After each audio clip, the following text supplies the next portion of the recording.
La rançon. Depuis de longs mois, messire Guillaume de Beuve était parti pour la Terre Sainte à la suite de Godefroy de Bouillon et dans son château comtal, bâti sur les rives fleuries de la Durance, personne n'avait plus entendu parler de lui. Ses vassaux, qui l'aimaient parce qu'il était juste et bon, secourable aux malheureux et peu regardant sur les impôts, pleuraient en lui le meilleur des maîtres.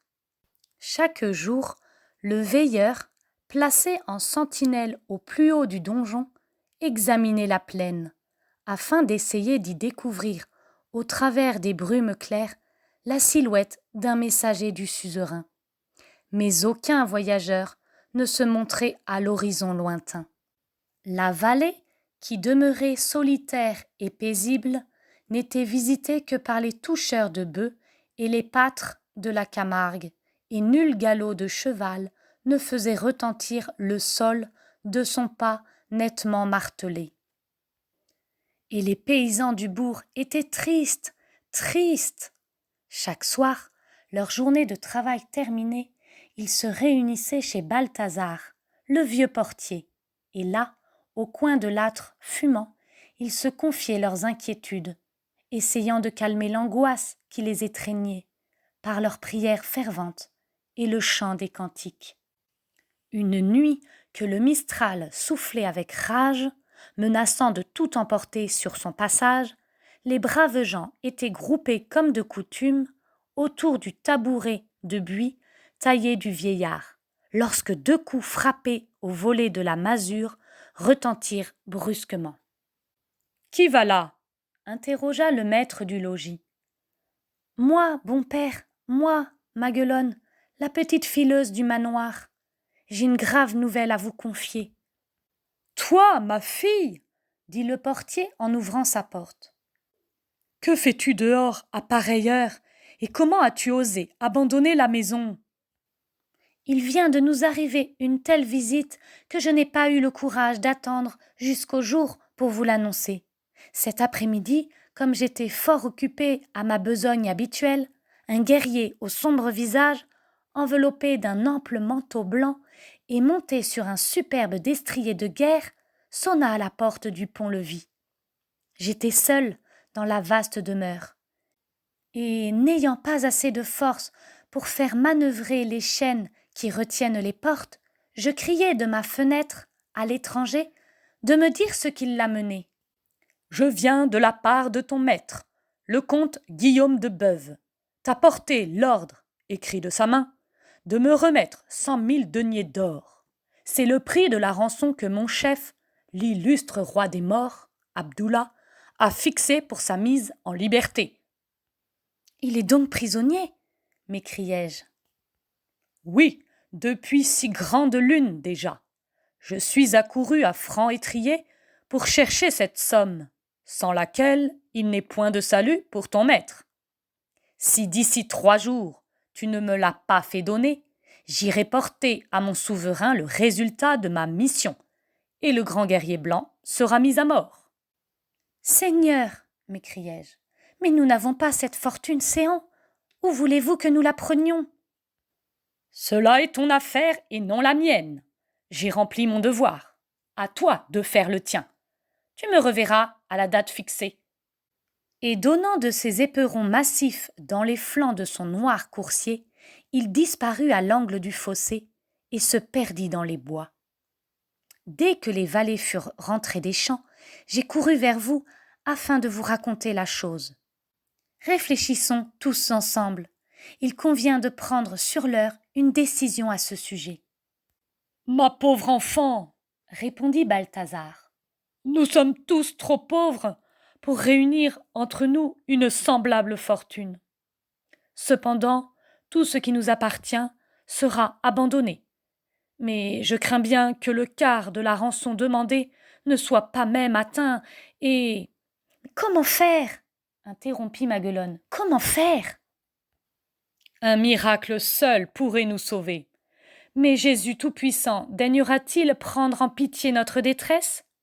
Nos larmes, nos prières arriveraient peut-être à le toucher, mais nous avons à peine 3 jours. » J'ai une idée. Nous sommes au mois d'août. La Sainte Vierge protège ceux qui l'implorent durant cette saison où on la fête. J'irai la voir dans son pauvre sanctuaire des roches de la Sainte Baume, et j'ai confiance. Tu es en démence, mon enfant, interrompit le vieux portier. Il te faudrait au moins le double du temps qui t'est laissé pour te rendre aux grottes bénies. Laissez-moi faire, je me hâterai et je prierai si bien que Notre-Dame la Noire se laissera toucher. Maguelonne se mit en route. La plaine aride, semée de cailloux et de flaques marécageuses, était bien difficile à traverser.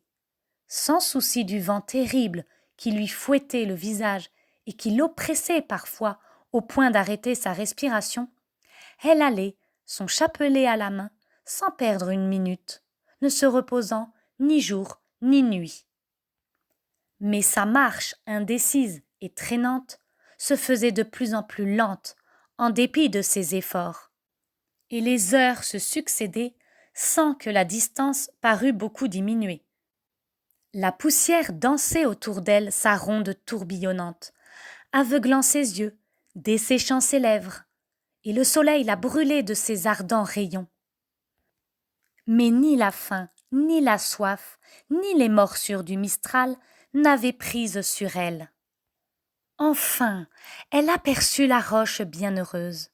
Ses pieds ensanglantés la faisaient si horriblement souffrir qu'elle tomba sur ses genoux, se traînant jusqu'à l'image miraculeuse, grossièrement taillée dans un tronc de chêne noirci. Elle s'écroula au travers des pierres de l'autel, les mains jointes dans une attitude suppliante.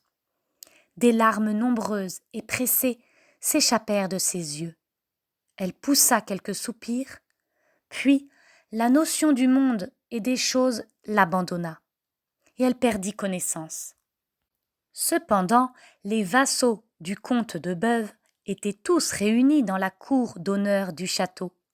Au pied de la grosse tour, ils avaient entassé tout ce que renfermaient de précieux les tiroirs de leurs coffres. Mais que pouvaient quelques grossiers anneaux et boucles d'argent, tasses et buires de bronze pour payer la libération du captif? Debout, au milieu d'eux, le farouche Sarrazin, monté sur son cheval de bataille, se moquait. 10 heures, disait-il. Et si vous n'avez que ces pauvretés à me donner, je crains fort pour votre noble comte. Mon chef Abdullah est homme de parole.